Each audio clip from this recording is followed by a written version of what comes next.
if I'm competing against big entrenched incumbents, I usually don't care because I know I can outmaneuver them. But there are some exceptions to that. If there's a network effect, like a two-sided marketplace, or where everyone being there means everyone stays there, like think about eBay and Craigslist. These sites that so many people have tried to copy, including Amazon, tried to copy eBay. They had their own auctions. So, I mean, there's been all these things that have tried to unseat eBay and Craigslist, and they couldn't, because even though the sites didn't change, it didn't improve, they have tremendous network effects. And so if the legacy trade organizations and associations you're talking about have network effects, as a bootstrapper, I personally would be very wary of trying to unseat those.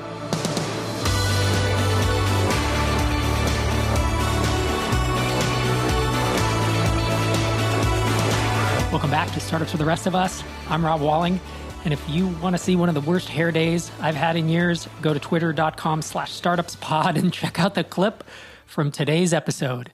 In today's episode, I am going to be answering a handful of listener questions, ranging from having a free version with an honor system to pay for it, how to gain traction against entrenched competition, doing sales as an introverted founder, and how to proceed if you don't have time for the Stair Step method of entrepreneurship.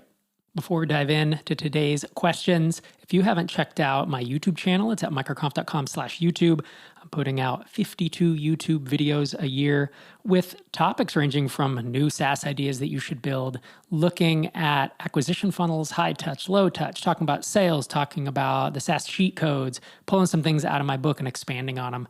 It's free and it's easy to subscribe. microconf.com/YouTube if you're interested. And with that, let's dive in to our first listener question, which is a voicemail because voicemails go to the top of the stack.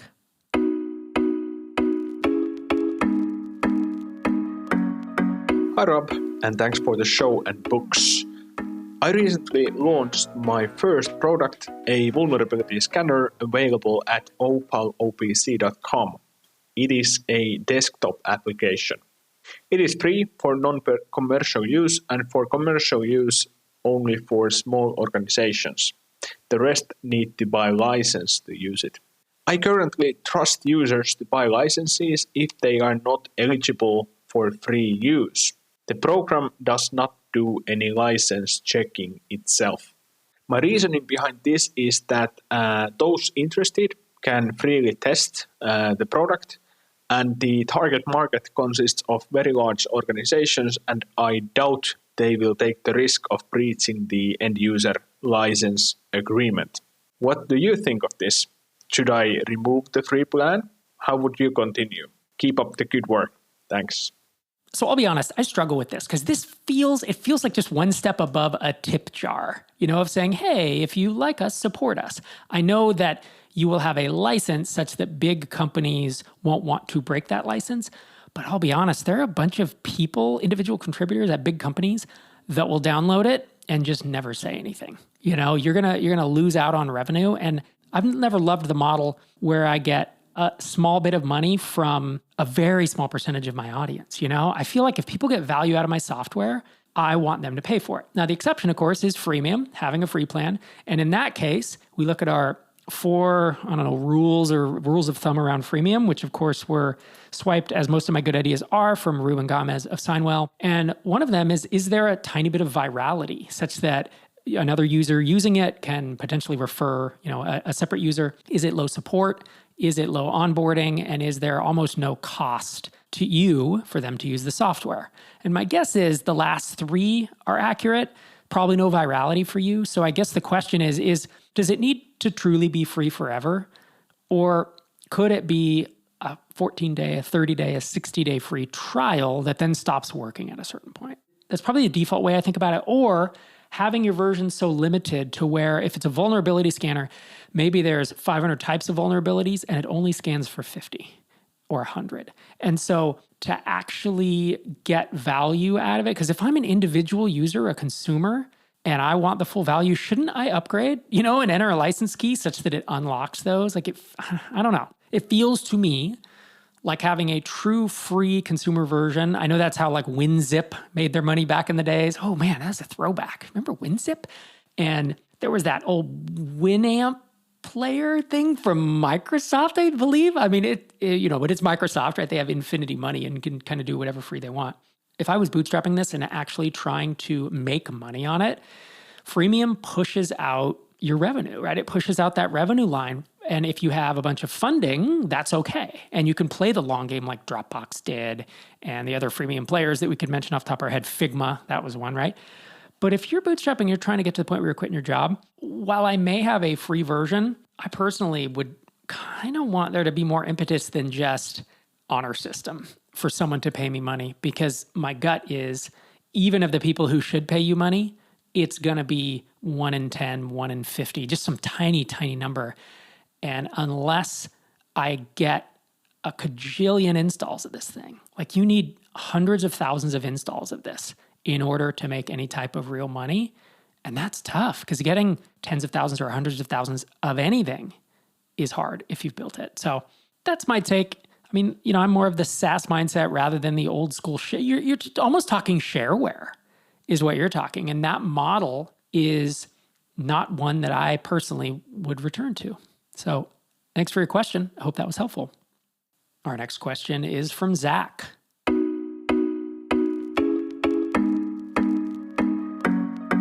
Hi, Rob. My name is Zach, and I'm a new listener to the Startups for the Rest of Us podcast. I've already listened to a few episodes and bought the SaaS playbook and read it in 2 or 3 days, and it was a fantastic read and would recommend it for anyone looking to start a software company. My question is in regards to competition and maybe some use cases that I just haven't heard before. I've tried to search online, but my niche is in the local government space, and the competition would be dominated by legacy trade organizations or associations. Curious if there's been a product or a company that has gone up against these behemoth legacy companies who, in my opinion, aren't innovating and aren't providing a valuable product, but it's well known throughout the industry. So curious if you've had that before, or if you have any suggestions. I would love to hear it. Thanks so much.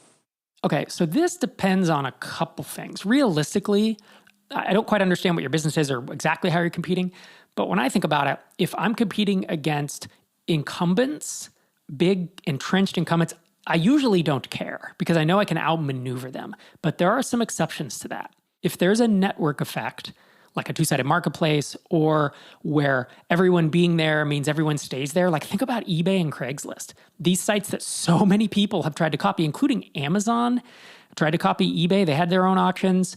Did Amazon try to copy Craigslist too? I mean, there's been all these things that have tried to unseat eBay and Craigslist.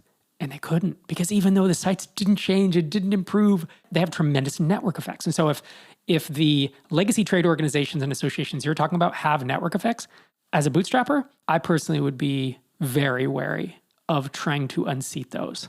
The second thing is switching costs and switching frequency, maybe. Because if folks, let's say big construction firms and often governments will sign 2, 3, 4-year contracts for their software. And if you're trying to get people to switch, they literally cannot without eating a bunch of money for years. So if there's a lock-in there in terms of duration of contract, but beyond that, switching costs are brutal, right? Imagine if you're like Planify, which is a tiny seed company that builds software for construction firms to run their business on, their entire business system. The switching cost to or from them is huge. You have to train all of your employees, everybody out in the field, everyone in the office. And you have to get everybody up to speed and on one day just flip it over and you just hope it works. And these are not, it's not tech savvy people, right? You're not dealing with the people who work at Tiny Seed, right? Or the people who work at MicroConf, where we all know how to use Trello. And so moving to Notion wasn't that big of a deal.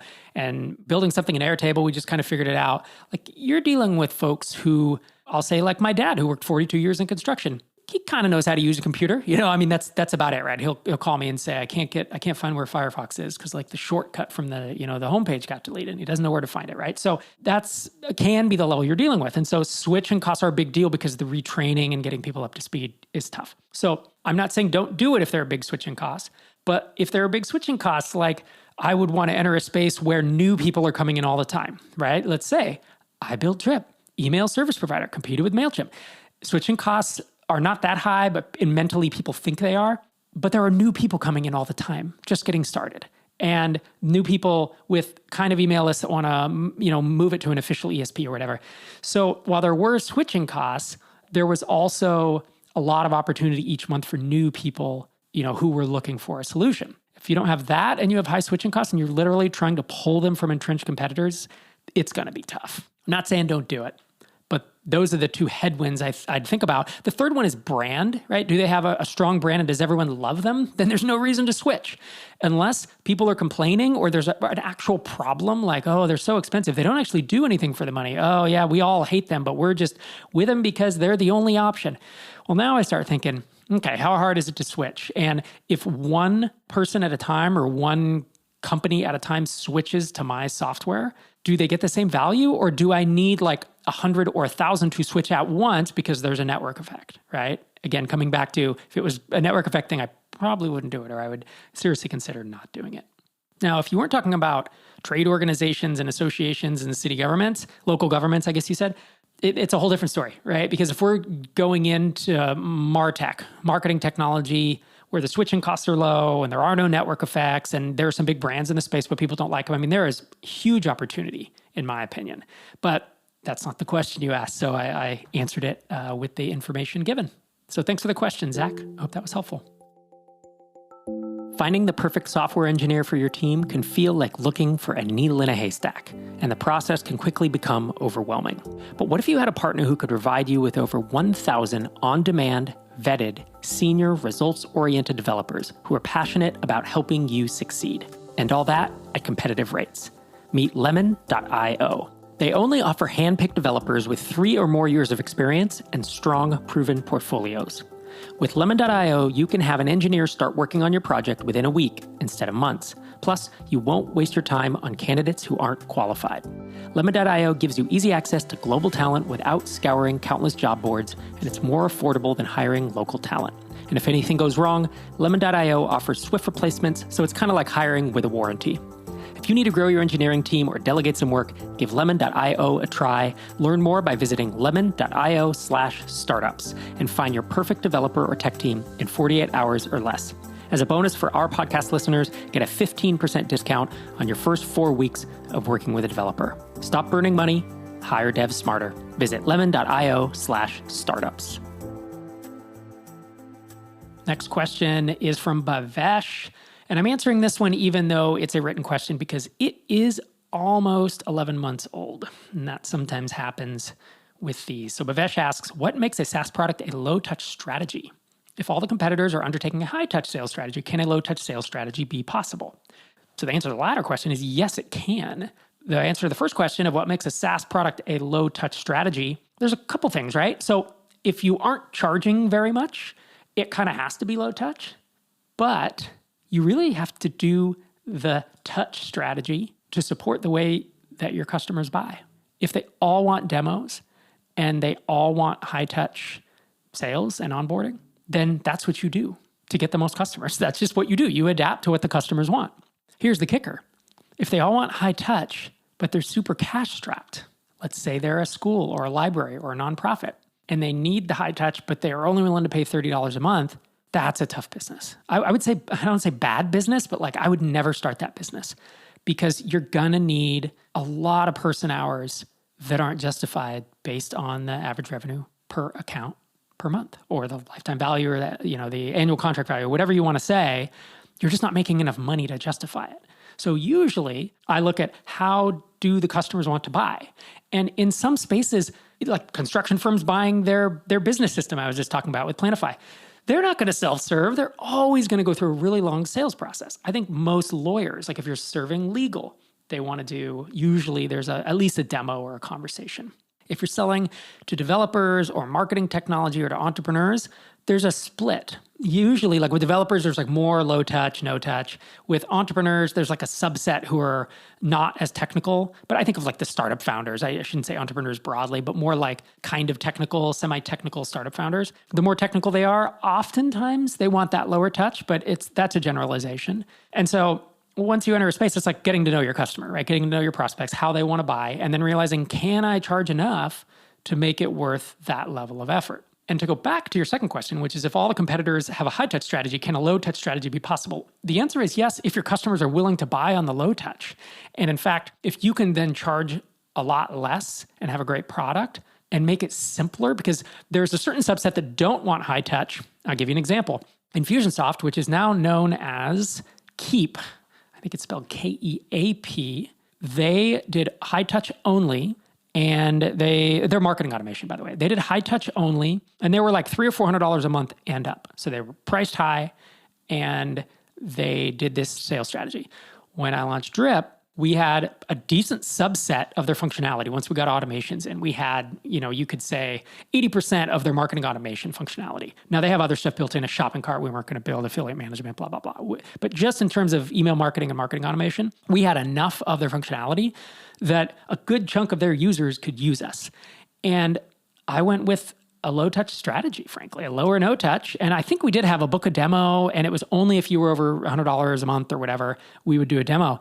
But otherwise you could self-serve, and our pricing was way cheaper because the sales model supported it. And so we got a ton of Infusionsoft refugees that didn't like the sales strategy. They didn't want to buy that way, but they were being forced into it. And so there was opportunity. The hard part is figuring out, how do people want to buy? If I'm not in the space, how do you figure that out? And that really is the question. It's by talking to people, by being in forums, by being in the Facebook groups, by being in the Slack groups, hearing people complain, oh my gosh, at the time, Infusionsoft requires a 1-year annual commit and a $2,000 onboarding fee, and their support is crap. They don't let you see the product before you buy, and it's a heavy sales process, and ...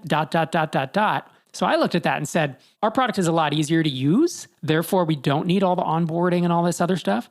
And I know that we can make money charging, starting at $50 a month, and that there will be expansion revenue, which there was, and that frankly, we could have net negative churn if there's enough expansion revenue, which there was. And therefore, I knew that we could undercut them on price and change the sales model and really take a lot of their disgruntled customers away, which is what we did. So thanks for that question, Bhavesh. Hope it was helpful. My next question is about doing sales as an introverted founder.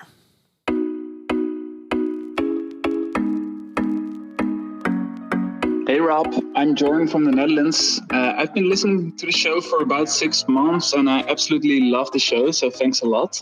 I'm a developer myself and have a question about introverted versus extroverted founders.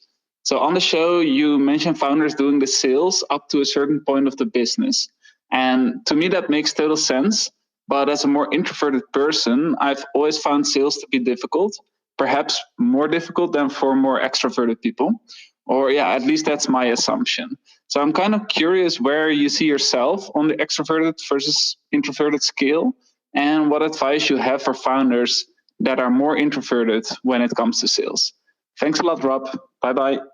I like this question. So to answer, I think it was your last one first, where do I fit on the scale? So I am introverted. And there's a reason that I talk to a microphone and a video camera instead of hanging out with a bunch of people while I do this. I enjoy thinking and talking one-on-one or alone, frankly, as y'all have heard me do for however many, hundreds of solo adventures that I've recorded. I'm an introvert. And so I definitely get drained when I go to big events. Even though I run them, I get drained. And I get drained when I have to do sales calls because it's just outside of my wheelhouse. It's something I can do. It's not something that gives me life. So here are my thoughts for you. I would read a couple of books that are focused on this topic. That's exactly what I would go for because there are a lot of introverts, and I don't know what the numbers are, but is it 50% of the world? I mean, it's certainly some percentage that experience this kind of stuff. And so there is information out there on it. So one audiobook that I actually have in our Audible library that I believe Sherry bought, I've not listened to, but it's called Quiet, The Power of Introverts in a World That Can't Stop Talking. And I think as a general book, just to learn more about how you can make introversion a superpower, I think that would be interesting.